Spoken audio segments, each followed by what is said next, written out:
बिस्मिल्लाहिर्रहमानिर्रहीम। आज की बात में हम बात करेंगे आर्ट से मुतल्लिक है, मुसव्वरी से मुतल्लिक है। ये उर्दू अदब में एक सिन्फ़ आती है, बहुत बड़ी शख्सियत है। मगर किताब का हवाला मुस्तनसन हसन तारड़ साहब का है। कारवान सराय उनकी किताब है।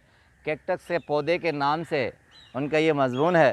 कहते हैं कि मैं एक मरतबा टेलीविज़न पर बैठा हुआ था अशरफ अज़ीम साहब के कमरे में, तो हम आपस में गुफ्तगू कर रहे थे। तो एक प्रोग्राम मॉनिटर हो रहा था। चूँकि आगे शीशा होता है, पीछे बहुत सी टीवीज़ के स्क्रीन्स होते हैं, तो वहाँ से मॉनिटर होके कुछ प्रोग्राम बन रहे थे। तो वहाँ मुख्तलिफ़ शख्सियात मुझे स्क्रीन पर नज़र आई, मगर टेलीविज़न की आवाज़ अंदर नहीं आ रही थी और अशरफ अज़ीम साहब से मैं महव गुफ्तगू था। मगर कहते हैं कि अचानक मुझे सादकीन साहब नज़र आ गए। तो मैंने अशरफ अज़ीम साहब को कहा कि आज तो बाबे आ गए हैं, बहुत मज़ा आएगा। तो उन्होंने फ़ाइलों के ढेर से अपनी गर्दन उठाई और मुझे कहा, कौन सा बाबा? मैंने कहा, यही जो स्क्रीन पर सामने शीशे के उस तरफ नज़र आ रहा है, सादकीन साहब का है शायद प्रोग्राम, किस स्टूडियो में है? तो उन्होंने कलम रख कर कहा कि आज वो फ़ौत हो गए हैं। कहते हैं ये सुनना था कि मेरे रोंगटे खड़े हो गए और मैं माजी में खो गया। मुस्तनसन तारड़ साहब कहते हैं कि लाहौर में सैकड़ों लोग जानते हैं कि वो मेरे बहुत बड़े मोहसिन थे और उन्होंने मेरे साथ जितने एहसानात किए हैं शायद ही किसी ने किए हों। उम्र का बहुत गैप था, मगर हम बहुत अच्छे दोस्त थे और उस दोस्ती और याराने में वो अक्सर मुझसे रूठ जाया करते थे और नाराज़ भी होते थे। मगर तारड़ साहब कहते हैं कि वो बहुत दिल के बड़े सखी थे। बातें उनकी बहुत अच्छी और दिलचस्प गहरी होती थी और वो आवाम के बहुत करीब थे। और यही बात है कि आवाम ने उन्हें अपना एक मोहसिन माना था और वो पीपल्स मोस्ट फेवरेट पर्सनैलिटी कहलाते थे। सादकीन साहब कहते हैं न सिर्फ पाकिस्तान में मगर दुनिया भर में मानी जाने वाले शख्सियत थे। कहते हैं एक मरतबा मुझे कहा था कि तारड़ साहब, क्या मेरी ये खुशनसीबी कम है कि पाकिस्तान में सैकड़ों घराने ऐसे होंगे कि मैंने इन अपने हाथों से बिस्मिल्लाह लिखा है, मुसव्वर किया है, और वो सैकड़ों लोग जिन्होंने मुझे गालियाँ भी बकी होंगी, गुस्से से भी पेश आए होंगे या महज फ़ैशन के तौर पर मुझसे लिखवाई होंगी, मगर मैं सैकड़ों घरों को ये चीज़ें दे चुका हूँ और अपने इन गुनाहगार हाथों से बिस्मिल्लाह लिख चुका हूँ। ये सैकड़ों घरों की दीवारों पर ये जो बरकत आवीज़ा है, ये मुझे सआदत हासिल हुई है कि मैं लिखूं। मेरे लिए इतनी ही हासिलात काफ़ी है। कहते हैं कि एक मरतबा एक शेख अरब शहज़ादे उनके पास आए और उन्होंने अपनी मुसव्वरी दे दी, पेंटिंग दे दी, और उसके बाद कहा कि मुझे बताया था कि उसने मुझे कहा कि इसके बदले में कितनी रकम, कितनी कीमत चाहिए। तो मुझे कहा कि तारड़ साहब, आपको मालूम है कि मैंने उसे क्या कहा था? मैंने कहा था कि तुम भी शेख हो अगर, तो मैं भी सादकीन हूँ, जाओ तुम्हें ये हदिया पेश करता हूँ, मैं तुमसे 1 रुपया नहीं लूँगा।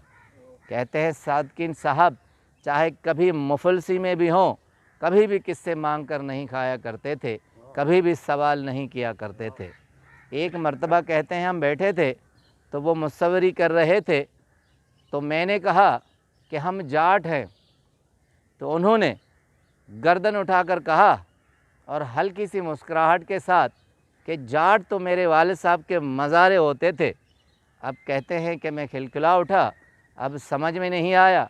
मैंने कहा जाट अमरोही के तो हमें मालूम है, मगर पंजाब के अलग है। तो उन्हें महसूस हुआ।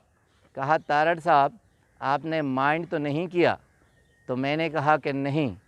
उसके बाद कहते हैं शाम को मैंने उन्हें एक जुमला कहा था कि सादकीन साहब, हम भी आपके मज़ारे हैं मगर आपके फ़न के। कहते हैं इतनी मुसव्वरी थी कि देखकर हमें ख़ुद ब खुद ये आह निकल आती थी और कहना पड़ता था कि ये वाकई वो मुसव्वरी है जिसका आदमी तस्वर कर सकता है। एक वाक़या बहुत खूबसूरत है, वो शेयर करते हैं। कहते हैं कि एक मरतबा सादकीन साहब और हम आपस में गुफ्तगू कर रहे थे और मुझे ये सआदत हासिल हुई। उनका बड़ा एहसान मुझ पर ये रहा کہ بلا معاوضہ میری کتاب نکلے تیری تلاش میں، اس کے سارے سر ورک اس نے مصوری کیے تھے، اور جب مصوری کر رہے تھے تو 27 اسکیچز بنائے تھے۔ ہر روز وہ ایک سر ورک بناتے تھے اور 12 اسکیچز بنانے تھے۔ جب انہوں نے 8-9 اسکیچز بنائے تھے تو اس کے بعد کرتے ہوئے ایک مرتبہ قلم رکھی اور مجھے کہا کہ تارڑ صاحب یہ بھی کیسے دن آ گئے ہیں، اس وقت کو بھی آنا تھا۔ تو میں نے کہا کہ کون سا وقت؟ کہا کہ میں نے زندگی میں ایک کتاب ایک سر ورک کی مصوری کی ہے اور دوسری آپ کی کر رہا ہوں۔ ایک وہ دن کہ مجھے فرانس کی حکومت نے بلایا تھا اور آؤٹ سائڈر کتاب البرٹ کامیو کا اسکیچ میں نے بنایا تھا۔ جب وہ فوت ہو گیا تھا، انہیں ٹریبیوٹ دینا تھا، میں سر ورک بنا رہا تھا آؤٹ سائڈر البرٹ کامیو کا، اور اس کی بیوہ میرے پہلو میں بیٹھی تھی، اور ایک آج یہ دن ہے کہ میں آپ کی کتاب کا سر ورک بنا رہا ہوں اور آپ میرے پہلو میں بیٹھے ہیں۔ تو کہتے ہیں اب میں جل گیا، کچھ سمجھ میں نہیں آیا، حجت تھی، بڑے بھی تھے، تو میں نے کہا کہ میرے ساتھ بھی یہی حالت ہے۔ تو مصوری اپنا قلم مصور روک کر اس نے کہا کہ کیا؟ کہا کہ ایک وہ دن ہے کہ میری ایک کتاب کا سرور چغتائی نے بنایا تھا، اور دوسرا یہ دن ہے کہ آپ بنا رہے ہیں۔ اب کہتے ہیں انہیں جملہ نہیں تھا، میں سمجھا ڈانٹ دیں گے، مگر انہوں نے ڈانٹا نہیں۔ جب شام کو سارے اسکیچز نکلے تیری تلاش کے ختم ہوئے تو انہوں نے مجھے ہاتھ ملا کر کہا کہ تارڑ صاحب آپ واقعی جاٹ ہیں۔ تارڑ صاحب آخر میں لکھتے ہیں، کہتے ہیں کہ وہ عوام کے بہت قریب تھے، عوام کے دل دادا تھے، ان کی دلوں سے کبھی نہیں نکل سکیں گے۔ انہوں نے اپنے حصے کا کام کر دیا۔ وہ ایک لوک داستان کی مانند تھے، اور لوک داستانیں کبھی بھی ختم نہیں ہوتی۔ آپ بھی اپنے حصے کا کام کیجئے، لوک داستان کا حصہ بنیے، آپ بھی یادگار رہیں گے اور کبھی بھی ختم نہیں ہوں گے۔ آپ کا بہت بہت شکریہ۔